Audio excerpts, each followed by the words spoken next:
Quel est le montant idéal pour commencer à investir en bourse? Donc, c'est une question que la plupart des débutants se posent. Avec combien il faut commencer? Est-ce que c'est 100 euros? Est-ce que c'est 200 euros? Est-ce que c'est 100 000 francs? Est-ce que c'est 200 000 francs? Donc, plein de questions qu'on se pose lorsqu'on débute. Je vous comprends, je suis passé par là. C'est des questions que je me posais aussi en 2019 lorsque j'ai commencé à investir en bourse. Lorsque j'ai commencé la bourse en 2019, j'ai commencé avec 50 euros. Donc, le jour de l'ouverture de mon compte, j'ai commencé avec 50 euros l'ouverture de mon compte. Ensuite, je faisais des dépôts de 25 euros par mois. Et à l'époque, il fallait attendre 4 mois pour pouvoir acheter parce qu'en fait, mon courtier ne me permettait pas d'acheter pour moins de 89 euros à l'époque.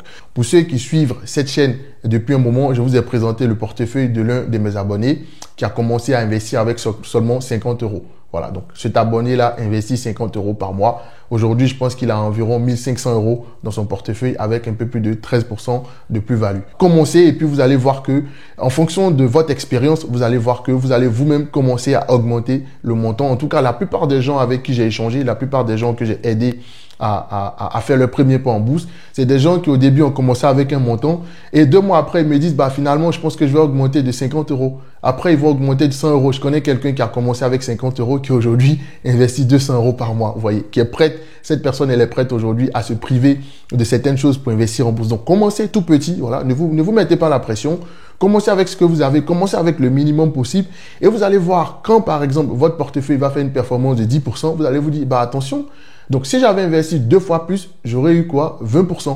Si j'avais investi 3 fois plus, j'aurais eu 30%. Si j'avais investi 4 fois plus, j'aurais eu 40%. Et donc là, vous allez vous dire, bah, potentiellement, il faut que j'augmente un peu, ma capacité d'investissement et ainsi de suite. Donc franchement, commencez. C'est pas le montant investi qui compte, c'est surtout la constance et c'est surtout les choix des produits sur lesquels vous allez investir qui comptent. Donc ne vous posez pas trop de questions.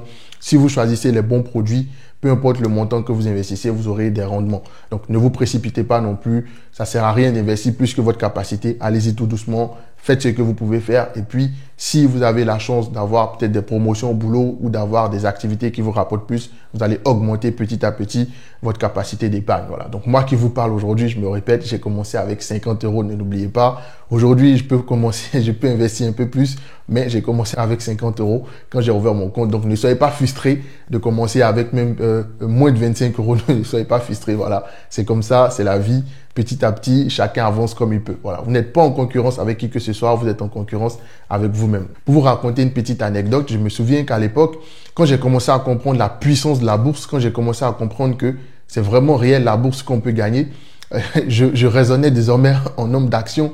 Quand je devais par exemple aller au resto, je me disais, bon, prendre entrée, plat, dessert, c'est bon, mais quand tu finis de manger entrée, plat, dessert, tu es bien content, tu dors bien le soir, tu es content d'avoir bien mangé, sauf que tu as dépensé peut-être 60, 50 euros avec un bon repas, mais en même temps, 50, 60 euros, c'est peut-être l'équivalent de 2 actions. Donc, je préférais désormais être actionnaire. Quand je veux par exemple m'acheter une basket, je me dis attention, cette basket elle est belle, elle me coûte 100 euros. Voilà, je peux l'acheter, mais finalement si je l'achète, cette basket là, peut-être que dans 2-3 ans, elle va plus exister. Alors que si je prends par exemple 2-3 actions d'une entreprise que j'apprécie, je suis actionnaire pour un long moment. Donc c'est comme ça que je raisonnais à l'époque. Si vous aimez cette vidéo, n'hésitez pas à la liker et puis à la partager à vos proches. Ça fait toujours plaisir. Voilà, ça permet à la chaîne de grandir et puis ça me motive aussi à faire de plus en plus de vidéos dans ce sens-là. Voilà. Si vous avez la possibilité d'avoir une épargne de sécurité, c'est bien parce que avoir une épargne de sécurité va vous permettre de ne pas vous retrouver forcé à vendre vos actions, à vendre vos positions, à débloquer vos positions à perte parce que vous devez gérer une urgence. Voilà. Donc, si votre enfant est par exemple malade, si vous avez une épargne de sécurité de côté, vous allez donc utiliser cette épargne-là pour par exemple gérer le cas de votre enfant. Pour ceux qui vivent dans la diaspora, on est souvent sollicité par la famille en Afrique. Donc, si vous êtes sollicité par votre famille, vous pouvez justement utiliser une partie de cet argent que vous avez en fonds de sécurité pour débloquer la situation au pays. Donc, c'est pour ça que le fonds de sécurité, il est important. Pour ceux qui ne connaissent rien à la bourse et qui sont tombés sur cette vidéo par hasard et qui souhaitent commencer à comprendre la bourse, commencer à investir, j'ai fait une vidéo dans laquelle j'explique la bourse en 10 minutes. Je vous mets la vidéo en description, donc allez la regarder, ça va vous permettre de mieux comprendre la bourse, ça va vous permettre d'avoir une idée, ça va vous permettre tout simplement de voir comment commencer concrètement à acheter vos premières actions.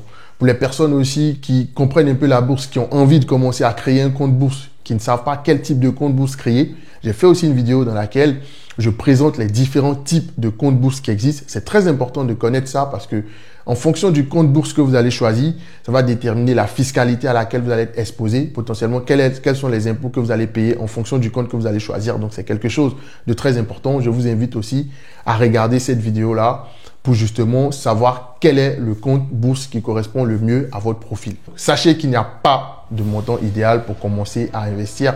Donc, arrêtez de vous poser trop de questions, arrêtez de réfléchir. Le plus important en bourse, c'est de commencer. Donc, il faut commencer et ensuite, l'appétit viendra en mangeant. Je vous remercie d'avoir regardé cette vidéo. Je vous donne rendez-vous la semaine prochaine pour une nouvelle vidéo. D'ici là, prenez soin de vous. Ciao!